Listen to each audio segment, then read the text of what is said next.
Pues muy a menudo nuestras experiencias son bastante distintas de nuestras expectativas.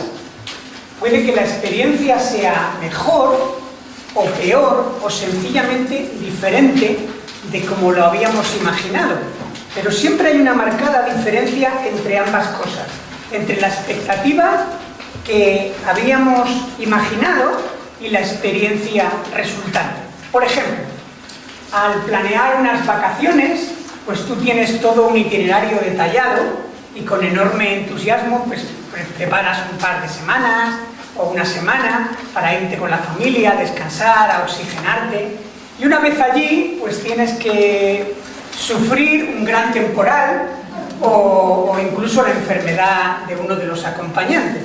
Entonces, desde luego, aquellas 2 semanas o la semana, pues va a ser muy distinta de como habíamos imaginado. También el noviazgo, para algunos, pues también puede ser algo parecido, ¿no? Una visión romántica, soñadora, del príncipe azul, que vendrá y se acabarán todos mis problemas. Bueno, ya sabéis que los príncipes azul destiñen, ¿vale? Y ahora la cosa está bastante chunga, como diría, ¿vale?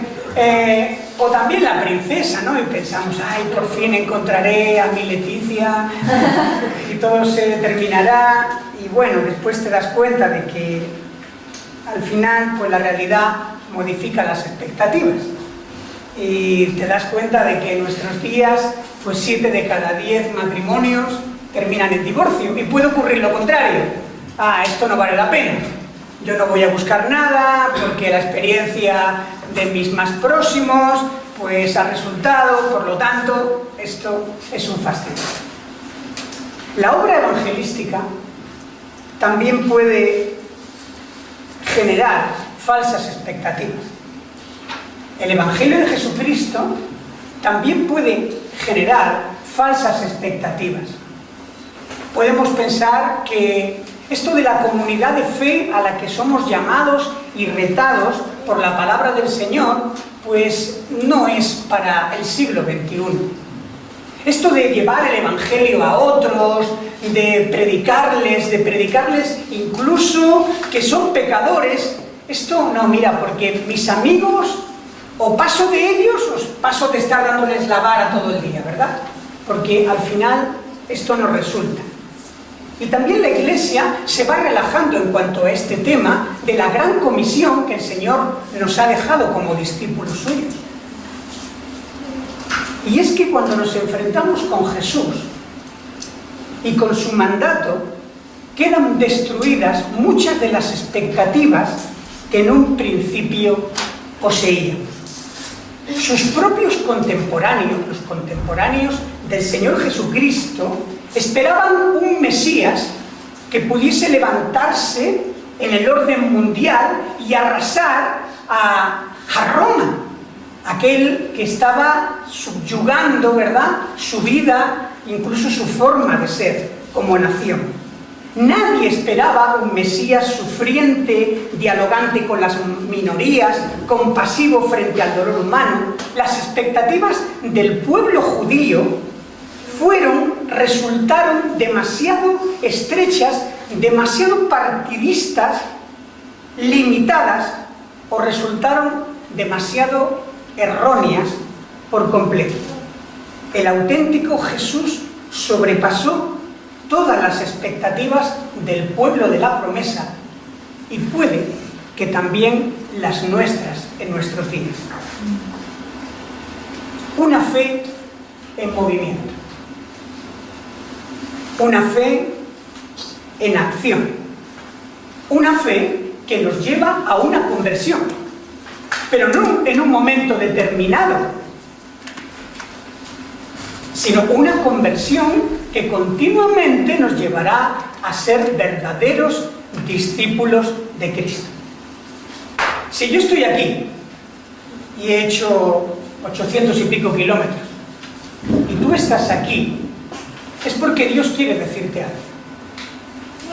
Dios quiere decirnos algo, a cada uno en particular, y también en especial a la iglesia local de la calle Colombia en Vigo. quiere decirnos algo en estos días. Y quiere hacerlo, como siempre, a través de su palabra. Fijaros en el texto que hemos leído, que vamos a usar en esta mañana, de Lucas capítulo 5. En esos primeros 3 versículos, el relato evangélico nos dice que Jesús se encontraba en el lago de Genesaret, también conocido como Mar de Galilea o Mar de Tiberias. Y en el versículo 2 se nos dice que unos pescadores, habiendo descendido de las barcas en ese momento, lavaban las redes a la orilla del lago. Es decir, limpiaban los instrumentos de su trabajo diario. Eran pescadores, estaban allí pues remendando, estaban intentando remover las algas y poder así pues utilizarlas en otro momento para seguir faenando. Jesús también lavará y limpiará el corazón de estos discípulos por completo, para que fuesen instrumentos útiles en sus manos. Con esta experiencia se propone no solo ministrar a gente, a una multitud, como vemos, sino en especial a unos discípulos, y de manera muy especial a uno de ellos, a Simón Pedro. Versículo 3: y entrando en una de aquellas barcas, la cual era de Simón, le rogó que la apartase de tierra un poco, y sentándose enseñaba desde la barca a la multitud. Jesús predicó desde cualquier púlpito. No vemos nada de rigidez, de inflexibilidad en el método que Jesús usó para alcanzar a la gente. Eso nos recuerda las palabras de Pablo a su hijo predilecto Timoteo, cuando le dice allí en 2 de Timoteo 4:2 que prediques la palabra, que instes a tiempo y fuera de tiempo. El Señor Jesús predicó igualmente desde una sinagoga, desde una montaña, desde el templo de Judea, en el patio de la casa, desde un desierto o incluso desde un cementerio. No vemos en ningún momento nada de rigidez.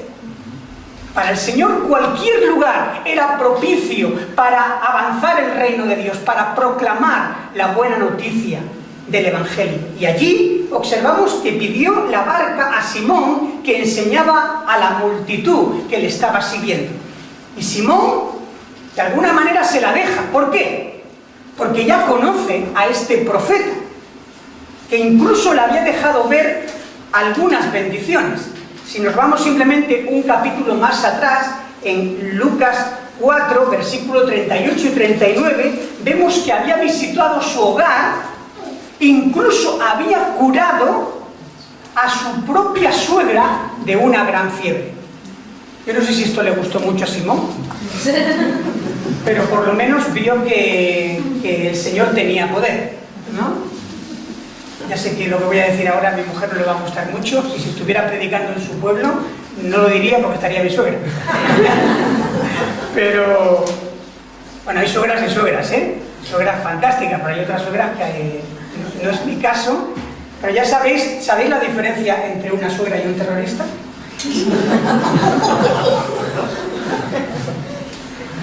Con el terrorista siempre puedes negociar. Quédate con eso. Simón sabe que Jesús es un profeta de Dios, capaz de sanar, de enseñar con autoridad. No es por tanto extraño que le preste su barca como tarima. Y por eso, a partir de Lucas capítulo 5, en el versículo 4 al 11, encontramos aquí, observamos las 3 cosas que tenéis ahí en vuestros cuadernos. En primer lugar, un reclamo de fe. En segundo lugar, la respuesta de la fe. Y en tercer lugar, el resultado de la fe. Y esto creo que nos va a servir como desafío para mantener una fe viva como discípulos de Cristo. Una fe como el Señor quiere que realmente tengamos como iglesia. Vayamos a lo primero, versículo 4. Jesús termina de hablar y se dirige a Simón con un mandato: boga mar adentro y echad vuestras redes para pescar. El verbo, fijaros que está en imperativo. No es una sugerencia lo que le pide Jesús a Pedro. Es una orden. Le da un mandato. Primero le pide a él, como dueño de la barca, boga mar adentro. Literalmente, sal a la parte más profunda del lago. Y después se dirige, al parecer, al resto de la tripulación. Notar el cambio del singular al plural. Y echar vuestras redes para pescar. En otras palabras, el reclamo era convocar una redada. Pero una redada a plena luz del día, porque después de haber estado Jesús predicando a la multitud, seguramente dicen los expertos que ya habría estado 2 horas hablando. Y ahora serían aproximadamente las 12 de la mañana, a plena luz del sol. Humanamente hablando, la orden que Jesucristo le dio de entrar mar adentro y de echar las redes era extraña y anormal. ¿Por qué digo esto? Primero, es un carpintero, ¿no? Todo el mundo conocía a este hombre y además se decía que, sí, este es de Nazaret, el hijo de José. Un carpintero diciendo a un experimentado pescador cómo pescar. Y además una pesca en aguas profundas a plena luz del día, como hemos dicho, a media mañana. ¿Qué pescador iba a pescar a esas horas? ¿Dónde se había visto? El profeta, el rabí, les estaba mandando a pescar a una hora que no ofrecía muchas expectativas de éxito. Ningún pescador experimentado salía a pescar a esas horas. ¿Quién lo había visto? Esta gente además tenía padres y seguramente abuelos que ya habían hecho esa misma faena. Nunca iban a pescar a esas horas. Más bien era un mandato, como hemos dicho antes, impropio, falto de sentido común. De ahí que lo podamos calificar como extraño y fuera de lugar. Es como zapatero, a tus zapatos. Tú eres profeta, profetiza. Tú eres rabí, enseña. Pero hombre, no nos digas a nosotros, que somos experimentados pescadores, ¿cómo tenemos que pescar? Cuando Simón recibe esta orden, surge y se pone en conflicto la fe y la duda. La confianza en el sanador y el predicador de Dios y la desconfianza en un iluminado más de su pueblo. Su experiencia como curtido pescador dice que no puede confiar, no puede obedecer a un mandato de estas características. Ahora mirad la respuesta. Después de este reclamo, la respuesta, versículo 5, comienza con un reconocimiento de la autoridad de Jesús. Dice maestro. Y este es un término empleado solo por Lucas para definir a uno que está por encima de otro. Y siempre dirigido a Cristo. Es decir, Simón reconoce la autoridad de Jesús, que estaba por encima de él, que tiene una autoridad superior a la suya, pero su propuesta llama la atención a su capacitación como pescador y a su vivencia más cercana. Esa misma noche, mirad el argumento. Toda la noche hemos estado trabajando y nada hemos pescado. Toda la noche de trabajo en vano, de trabajo fatigoso, desalentador, que quita el ánimo. ¿Tú sabes lo que es toda la noche trabajar y no pescar ni un solo pescado? Aquí está hablando la voz de la experiencia. Simón cree que tiene un conocimiento superior en base a su experiencia y también a su vivencia. Las expectativas de éxito no eran muy halagüeñas. Muchas gracias. Un inciso. Yo no creo que que Simón, un pescador rudo, áspero, impulsivo, como era Pedro, que muy a menudo lo descubrimos por los evangelistas, los evangelios, hablando sin pensar, ¿verdad?, siendo un bocazas, dijera al Señor. A veces he escuchado predicar este texto como, a ver si no sé, muy finolis, como que Pedro le dice: Señor, toda la noche hemos estado trabajando y nada hemos pescado. Sí, al estilo gallego.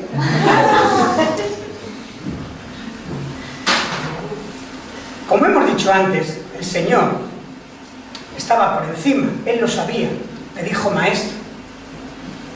En ningún momento fue frívolo, no le faltó al respeto, pero conociendo a Pedro, yo creo que se encaró y le dijo: hombre, maestro, que toda la noche hemos estado ahí, y nada hemos pescado, y tú...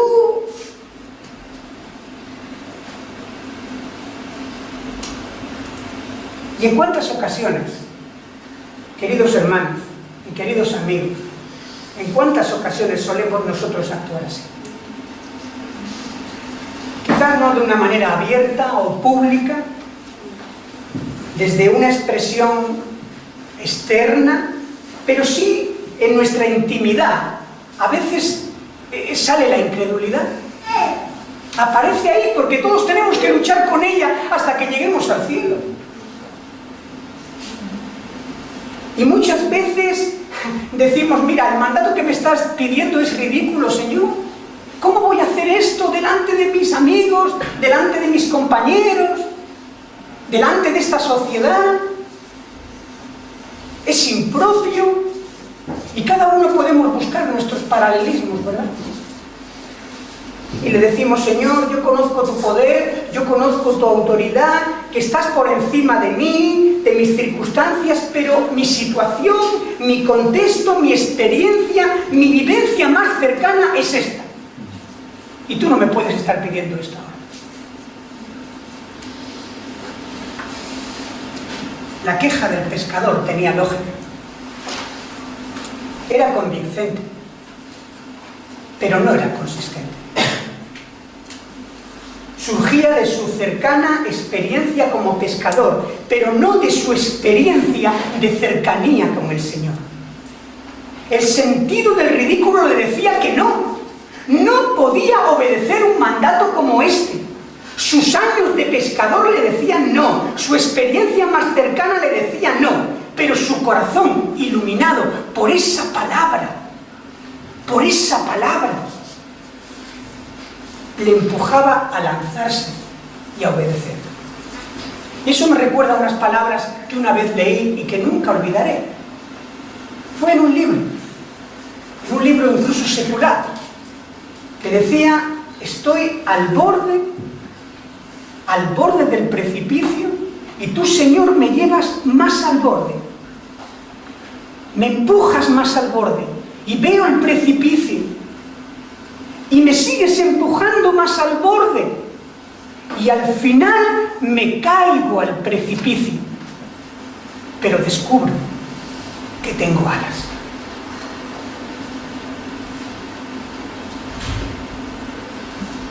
Tener fe es tener la plena seguridad de recibir lo que se espera, dice Hebreos capítulo 11, versículo 1. Es estar convencido de la realidad de cosas que no vemos. Eso es la fe. Y yo te pregunto, ¿tienes control de este asunto? Porque hay veces que el único recurso o garantía es tener fe. Porque es imposible agradar a Dios sin tener fe. Porque para acercarse a Dios uno tiene que creer que existe y que es galardonador, que recompensa a los que le buscan. A Dios le ofende nuestra falta de fe. Y le ofende la falta de fe no de los que no son del pueblo de Dios, sino en especial de los que son de su propio pueblo. Y no podemos pretender acercarnos a Dios sin esa fe. Jesús es como si le dijera a Pedro: mira, Pedro, no eches cuentas porque no salen. No salen. Y es que si la situación no cambia, quien tenemos que cambiar somos nosotros.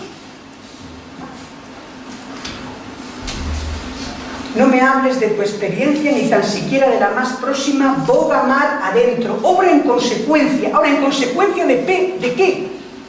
Pues que te arriesgues, que saltes, que creas, que obres en consecuencia con mi palabra.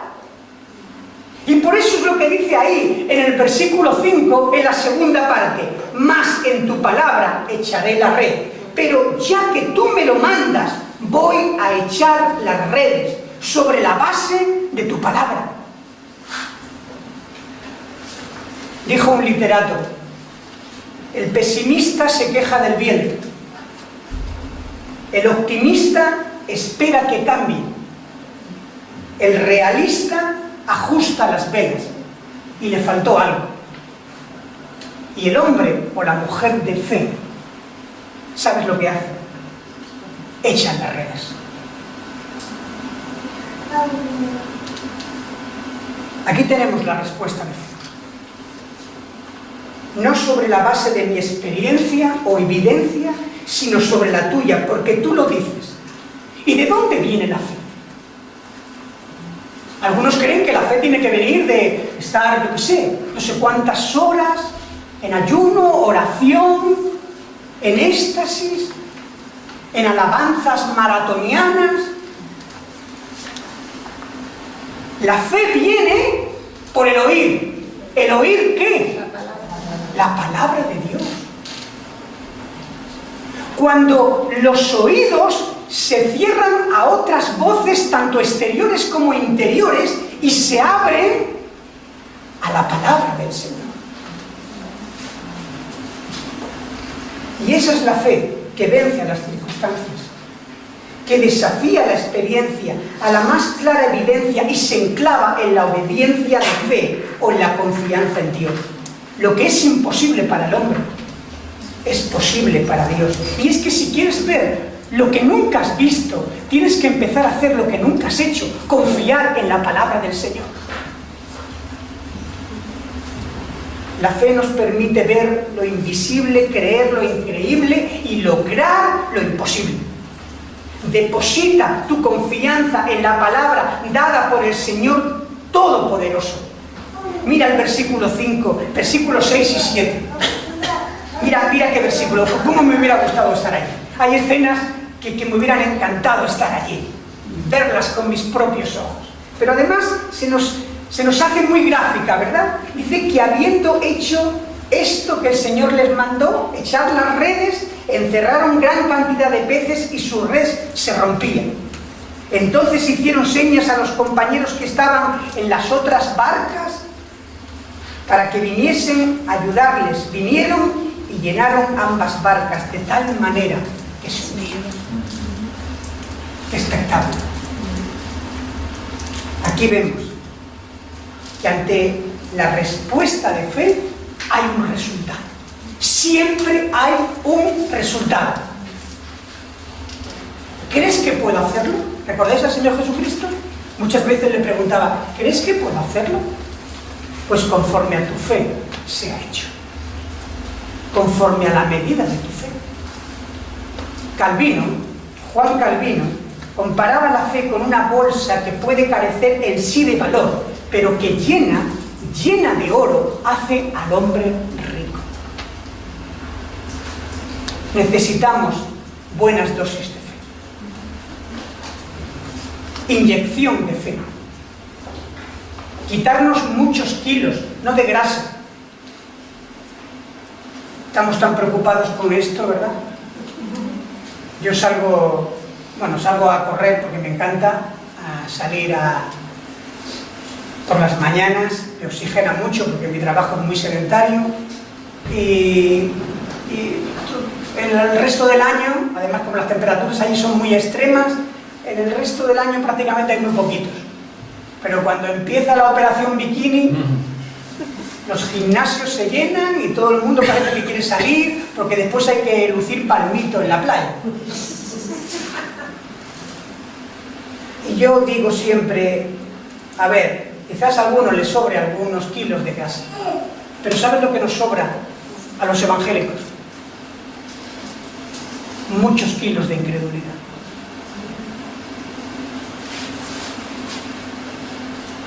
Perdona que te lo diga, yo soy muy claro.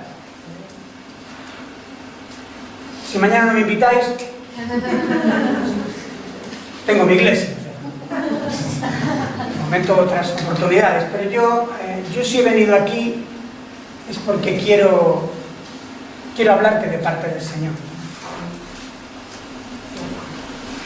Y bastante ya están otros para ser cantos de sirenas y decirnos que vienen avivamientos que desde que soy creyente, desde que tengo uso de razón, lo estoy escuchando en la iglesia. El avivamiento no llega, porque no puede llegar.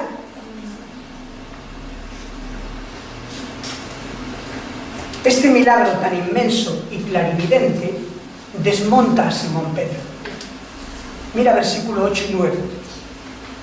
Viendo esto, Simón Pedro cayó de rodillas ante Jesús diciendo: apártate de mí, Señor, porque soy hombre pecador.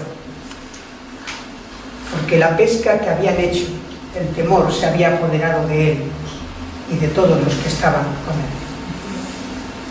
Simón pasa de una confianza en sí mismo a una humillación. Apártate de mí.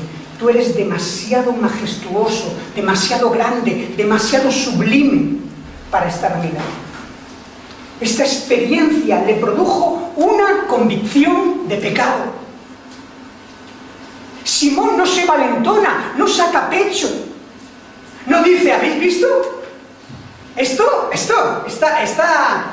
gran redada, ha sido gracias a mí, ¿eh? Yo lo creía. Yo dije: cuenta conmigo, allí voy. ¿Dónde hay que echar las redes? ¿Allí? Venga, vamos para allá. No. Siguiendo el ejemplo de Moisés, de Isaías, de Pablo y de tantos otros siervos de Dios que encontramos en las Escrituras, estas experiencias espirituales no dan lugar al engreimiento, al contrario, es una forma de contacto con la realidad humana. Se trata del descubrimiento de uno mismo. Una expresión que requiere honestidad y sinceridad. Simón Pedro se atemorizó con el milagro y su primera reacción fue reconocer su pequeñez en comparación con la grandeza de su Señor. Pedro sabía que Jesús había sanado enfermos, que echaba fuera demonios, pero se maravilla de que él estuviera realmente en conocimiento de su vida diaria, de su rutina cotidiana. Y es que el Señor quiere ayudarnos, a cada uno de nosotros, en nuestra cotidianidad, en nuestra cercanía. Aquí encontramos una doble visión: ver al Señor obrar en gloria y verse a uno mismo como una criatura pecadora. Y ambas cosas tienen que estar unidas. Las experiencias personales y penetrantes no te dejan ser neutral. La reacción ante la respuesta de Dios es respuesta de fe, fruto. Pero ante el fruto tiene que haber humillación. Y yo me pregunto, la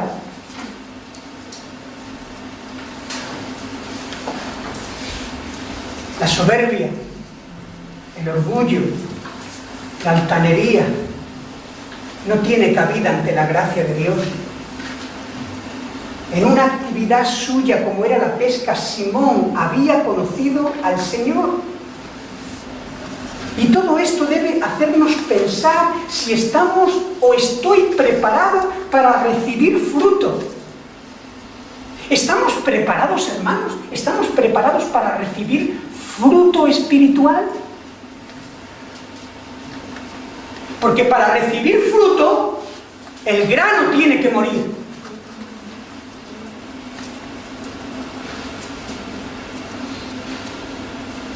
El temor se había apoderado de él y de sus compañeros. Eran presa del espanto, de la condición pecaminosa de su corazón. ¿Has experimentado tú esto? No solamente el día que te convertiste, sino cuando lees en tu forma, tu tiempo devocional, de manera cotidiana, cuando tú abres la palabra, ¿tú te has visto a ti mismo cómo eres? ¿Has visto a Dios obrar y te has visto reflejado como Simón Pedro? Es más, yo te pregunto, ¿has conocido al Señor personalmente?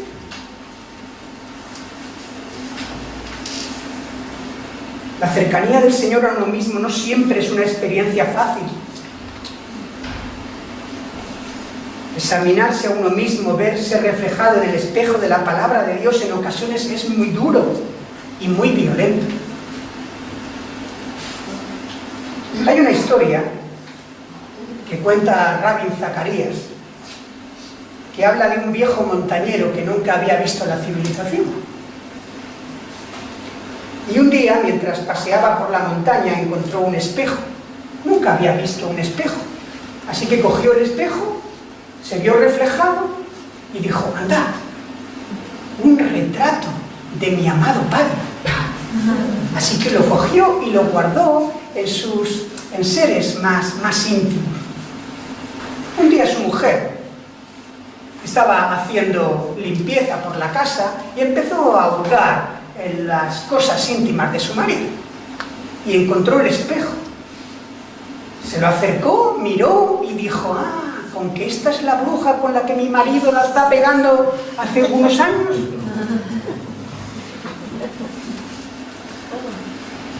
Puede producirnos una fuerte impresión vernos como realmente somos. Pero como decía Paul Tournier, los cambios en nuestro comportamiento se determinan por el grado de transparencia con nosotros mismos. Repito, los cambios en nuestro comportamiento se determinan por el grado de transparencia con nosotros mismos. Y es que hasta que el pecado no nos resulte amargo, la sangre de Cristo no puede resultarnos dulce. ¿Sabéis una de las maldiciones? Permitírmelo decir así. ¿Sabéis una de las maldiciones que tenemos la Iglesia evangélica de nuestro país? ¿De nuestra nación? Creernos que el Evangelio es para los inconversos. El Evangelio es para ti y para mí. Yo necesito cada día predicarme el Evangelio. Yo necesito volverme a emocionar con la obra de la cruz, con el sacrificio de Cristo muriendo allí en mi lugar, por mis pecados, por mi miseria. Si no nos emociona el Evangelio de Jesucristo, ¿cómo vamos a compartir el Evangelio de Jesucristo?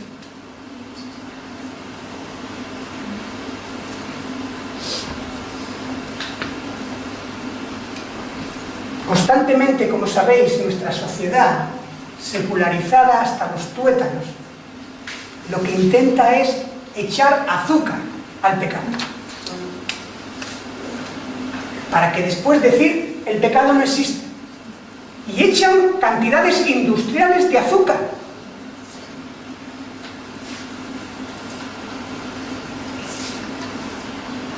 Decía Martín Lutero, el Evangelio en su estado puro es el que vemos aquí en Lucas capítulo 5. Porque el Evangelio nos dice a toda persona que somos peores de lo que habíamos pensado que somos. Pero al mismo tiempo somos amados y aceptados más allá de lo que nunca nos llegamos a imaginar. ¿Has visto la respuesta pedagógica de Jesús? Versículo 10. Jesús le dijo a Simón, ante esa experiencia de convicción de pecado, de arrepentimiento, no temas. ¿Cómo me gusta esto de no temas? Los que les gusta esto de buscar palabritas, dice que no temas aparece 366 veces en la palabra de Dios, no temas. O sea, una para cada día del año, incluido el año bisiesto. Cada día me puedo levantar y decir, no temas, yo estoy contigo. Yo temas, yo soy tu Dios. No temas. Desde ahora, desde este momento que has entendido el fruto como gracia, serás pescador de hombres. Desde este momento cambiará la vocación principal de este hombre. Simón ha dejado de pescar peces y ahora en adelante pescará personas. Ha pescado para muerte, pero ahora empezará a pescar para vida.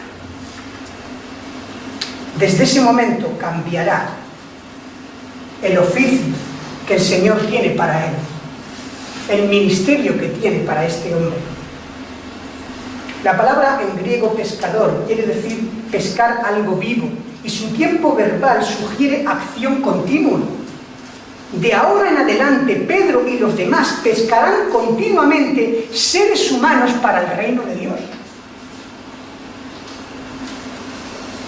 Simón Pedro se ha convertido en un instrumento en las manos del Señor.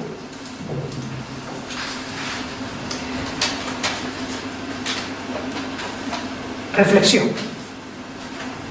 ¿Y nosotros?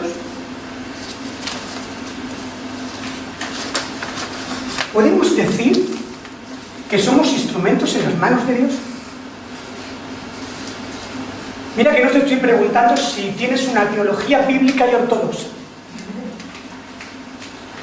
Mira que estoy intentando preguntarte si eres un verdadero instrumento en las manos de Dios.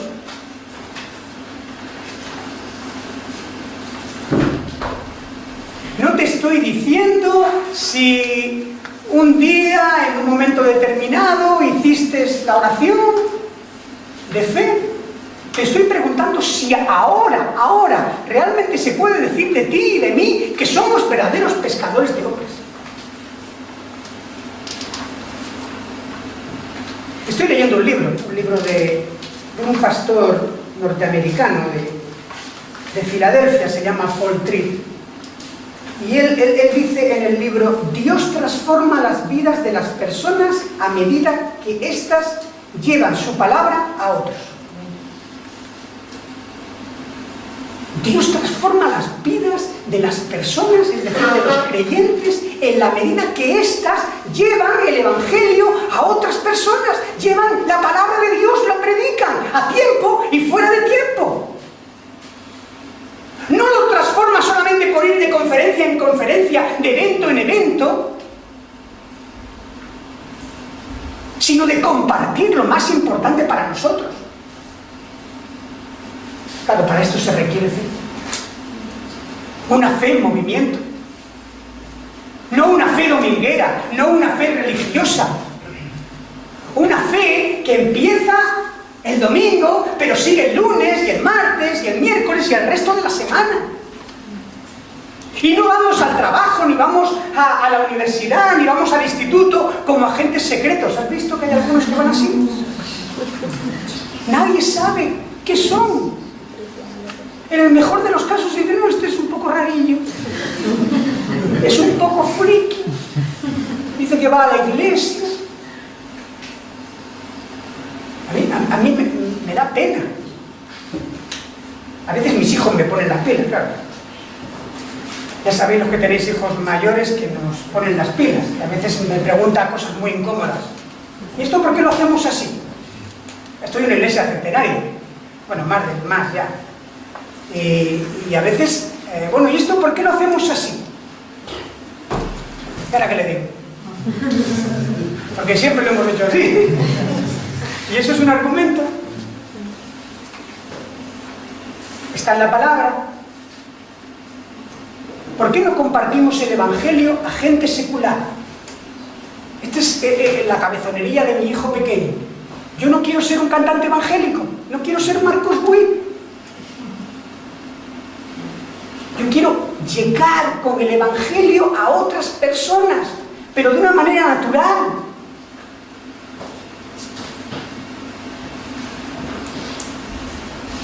Versículo 11, y con esto terminamos. Cuando trajeron a tierra las barcas, dejándolo todo, le siguieron. Para ser un discípulo debes permanecer muy cerca del Señor. Hay dos condiciones previas que vemos aquí para seguir a Dios. Como Pedro, tenemos que reconocer nuestra naturaleza pecaminosa, esa naturaleza humana, pecaminosa, y reconocer que necesitamos su ayuda y saber que Jesús es el único que puede ayudarnos en esta circunstancia. Solo entonces estaremos en condiciones de experimentar este cambio significativo y radical, de pasar de una conversión de creyentes a discípulos. ¿Cuántos creyentes hay en la iglesia evangélica? Muchos. ¿Cuántos discípulos? Menos. Me resultó muy curioso hablar hace unos años con un pastor que está en la iglesia donde estaba antes John Stott, allí en Londres, la Fundación Langham, y él me comentaba que habían hecho un estudio a nivel mundial de las iglesias que crecían, que experimentaban un crecimiento significativo, lo que podemos considerar avivamiento o algo parecido. Y él decía que se habían dado cuenta que esas iglesias, el número de personas que estaban siendo verdaderos discípulos y estaban dándolo todo, era como máximo el 20%. En iglesias donde estaba el Evangelio creciendo, no llegaba a más del 20% de personas activas, de verdaderos discípulos, entregados y viviendo el Evangelio de una manera natural y auténtica, radical, en el día a día. Cuando yo escuché eso, después fui a mi mujer y le dije, ¿sabes, cariño? ¿Cuántos hay en nuestra iglesia?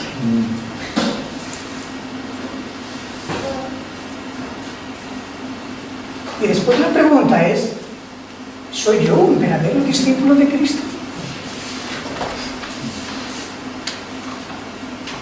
No que esté sirviendo al Señor a todo tiempo, eso ya llevo más de 25 años haciendo. ¿Soy un verdadero discípulo de Cristo? Si la iglesia cristiana quiere ser un impacto en el siglo XXI, tendrá que tomar muy en serio esta conversión, esta renovación, este cambio. Una iglesia plenamente misionera, como tal, lo será solamente con auténticos discípulos de Cristo, que ante el reclamo de Jesús responden con fe y después ven el resultado de esa fe. Porque Dios se ha comprometido con nosotros. Tenemos como pueblo una necesidad imperiosa de crear un ambiente de fe, de ver a Dios obrar, de ver a Dios obrar con poder, para su gloria. La fe debe invadir nuestra realidad. Es necesario para aquel que quiere agradar a Dios recuperar esta fe vivificadora, que se nota, que además se meta en nuestro mundo, en nuestra vida cotidiana, que inunde cada cosa que hacemos. Ante la palabra del Señor, Pedro, a pesar de su incredulidad inicial, de ser un cabezota, de tener poca o mucha fe, ¿sabes por qué vio el milagro? Porque dijo, en tu palabra voy a hacer lo que me pides. ¿Qué harás tú? ¿Qué harás tú en esta mañana? ¿Deseas ver el milagro, no solo fuera, sino en especial dentro de ti? Tú no te preguntas muchas veces cuando el Señor le dice a los discípulos: es necesario que yo me vaya. Y ellos se entristecen, recuerdan, ¿no?, del aposento alto. No, es necesario que yo me vaya, porque si no me voy, no bajará el Espíritu Santo. El Espíritu Santo os va a dar poder, os va a llenar y va a haber en vosotros un gozo inefable. ¿Hay ese gozo inefable? Esa llenura auténtica del Espíritu Santo. No te estoy diciendo esas cosas que a veces vemos. Estoy diciendo un verdadero gozo, una verdadera aventura de fe. Esos ríos de agua viva. ¿Deseas ver el milagro?